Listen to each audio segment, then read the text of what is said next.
बारात इतनी अच्छी, मित्र इतना अच्छा, तो दूल्हा तो बहुत सुंदर होगा।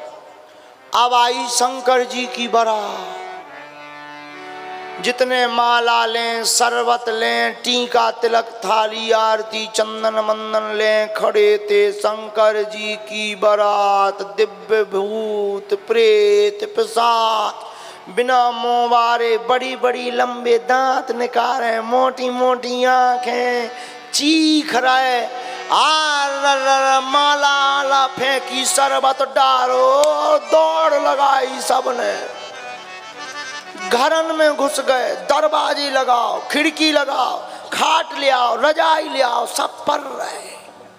घर वाले बोले कहा है बारात कैसी है? बोले जिंदा रहे भी सुबह तक तो बता भी।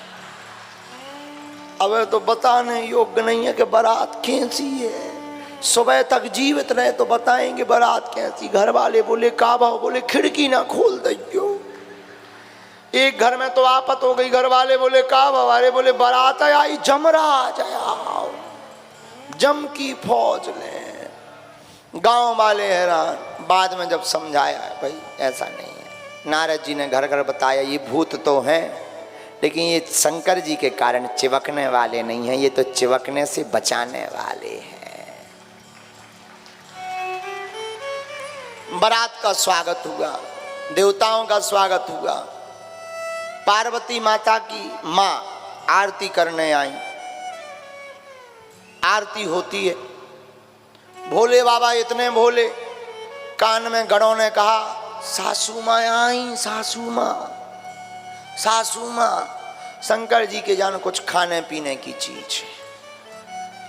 भोले बाबा इतने भोले, बोले सुनो अभी हमारा पेट भरा है, तुम लोग मिल बांट के खा लो, हमको भूख नहीं।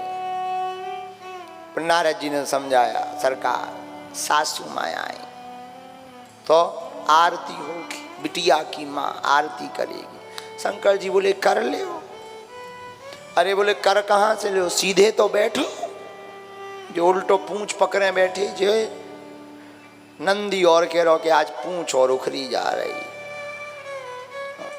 शंकर जी बोले देखो भाई बारात विवाह हो या ना हो, हम तो उल्टे ही बैठेंगे। एक काम करो नंदी यहाँ उल्टो कर दो। नंदी को उल्टा किया, पार्वती शंकर जी पूंछ पकड़ के प्रकट हो गए। पार्वती की माँ ने आरती की, चरणों में कमर में, और जहाँ मुख के ऊपर गई नजर सोई थाली फेंक के भाग गई। धन्य नारद को हमने नहीं कहा बिगाड़ो तो ऐसो दूल्हा मिलो। शंकर जी बोले क्या हो गया? नारद जी बोले कुछ नहीं, उनके पास था दिया, आपके मस्तक पर चंद्रमा से रोशनी नौई बराबर की मिली, हुआ तो कुछ नहीं। और बात भी सही है। शंकर जी से किसी ने कहा कि बेइज्जती हो गई आपकी। बोले क्यों? बोले देखो तो सासू माँ तुम्हारी थाली फेंक के बग गई। शंकर जी बोले क्या बेइज्जती हुई है? बोले क्यों? आरती करने आई। अरे बोले हमारे मस्तक पर चंद्रमा, उनकी थाल में दीपक, दीपक भला चंद्रमा को क्या रोशनी दिखाएगा, वैसे ही चंद्रमा ज्यादा जगमगा रहा है। बोले वो समझदार है इसलिए उनने फेंक दिया है। तो बोले जल का लोटा भी तो फेंक दिया। अरे बोले वो भी समझदार है, उन्होंने ठीक फेंक दिया। हमारे मस्तक पर गंगा, उनके तनक से लोटा में जल, उन्होंने समझ लिया कि इनको क्या जरूरत है, तो वो भी फेंक दिया है। ऐसे भोलेनाथ हैं। शंकर जी भी बड़े मधुर हैं, बड़े अद्भुत हैं। फिर क्या, नारद जी ने समझाया, पाणी ग्रहण संस्कार हुआ, भोले बाबा का विवाह हुआ, पार्वती जी को लेकर के कैलाश पर्वत पर पहुँचे। शेष कथा को हम कल करेंगे। आज बहुत बज गए, 8 बज गए। अपने राम भी लोचन की भूख लगी है, हमें भी बारात की पंगत सुन के हमें भी भूख लगी। इसी के साथ अब आज की कथा विराम।